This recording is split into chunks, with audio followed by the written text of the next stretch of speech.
Picture this, you're a Greek soldier. It's a Tuesday. Nothing's happening. You've got your rifle, your post, and your dog. And then your dog gets ideas. Now a normal person would say, well, dogs do that. Maybe wave goodbye, go get a snack. This guy was not a normal person. He chased his dog across an international border into Bulgaria. Yep, that triggered an actual invasion, dozens of deaths, a full international crisis, and it went all the way to the League of Nations. This is the war of the stray dog. Okay, quick vibe check on the Balkans in 1925, because you need to understand, nobody was chill, like at all. The whole region was still melting down after World War I. New countries everywhere, old empires gone, borders drawn by people who'd never visited these places. Classic move. Bulgaria had backed the wrong side in World War I, so the 1919 Treaty of Neuilly put them in the naughty corner. Tiny army, no money, zero friends. Meanwhile, Greece had just lost a devastating war with Turkey. Over 1 million Greeks were uprooted from Anatolia overnight. And then, in June 1925, Greek General Theodoros Pangalos did a military coup.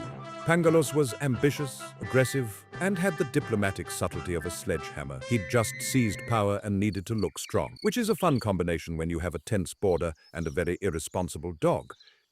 Now, the border between Greece and Bulgaria in 1925 was not exactly relaxed. This was the Macedonian region. On the Bulgarian side, you had IMRO, the Internal Macedonian Revolutionary Organization. These guys had absolutely zero chill. On the Greek side, a nervous military dictatorship trying to look tough, guarding borders they weren't comfortable with an itchy trigger finger on basically everybody. Both sides had orders to treat any unauthorized border crossing as a potential attack, which made sense in theory. In practice, it meant when the dog crossed.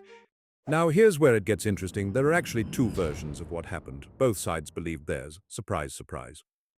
Version 1, the dog story. Soldier chases dog, crosses border, gets shot. A Greek officer approaches under a white flag to retrieve the body, also gets shot. 2 Greeks dead. One very oblivious dog, unharmed. The dog was licking its paw.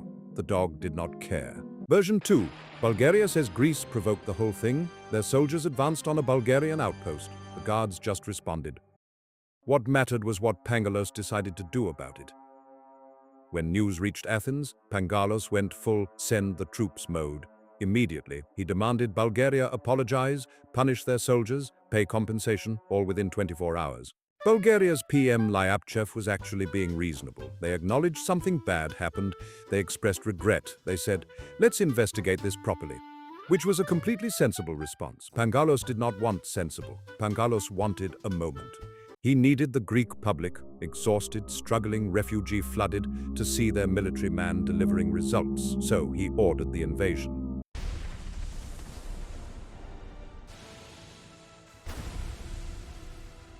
On October 22, 1925, just 4 days after the original incident, Greek forces crossed the Bulgarian border.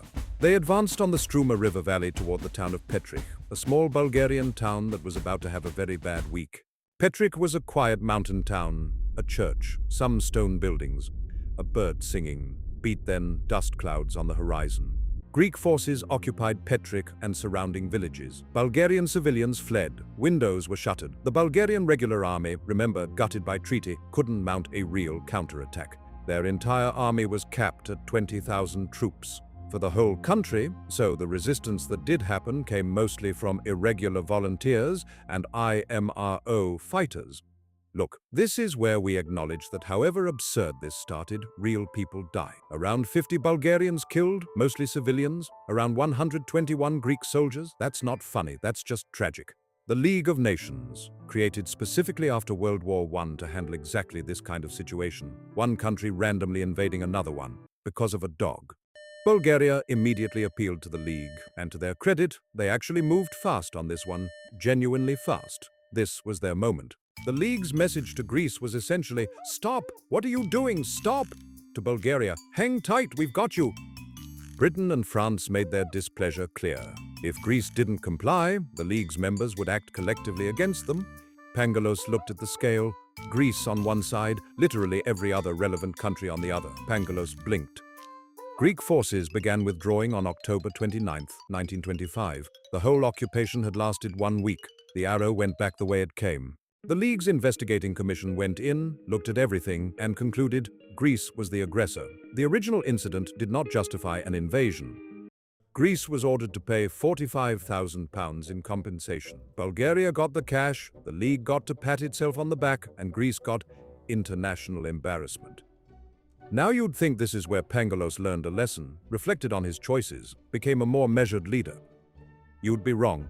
In August 1926, less than a year later, Pangalos was overthrown in a counter-coup by General Kondalis. He was arrested, put on trial, faded from history. The military strongman who started a war to look strong ended up looking like exactly what he was. A man who let a dog embarrass a country. Look, on the surface, hilarious story. A dog, a border, an invasion, a dictator getting calmed within the calendar year. Peak absurdist history content. But the dog didn't start a war. The dog was just a dog. What started the war was months of unresolved tension, a desperate leader, and a hair-trigger situation where any excuse would have done.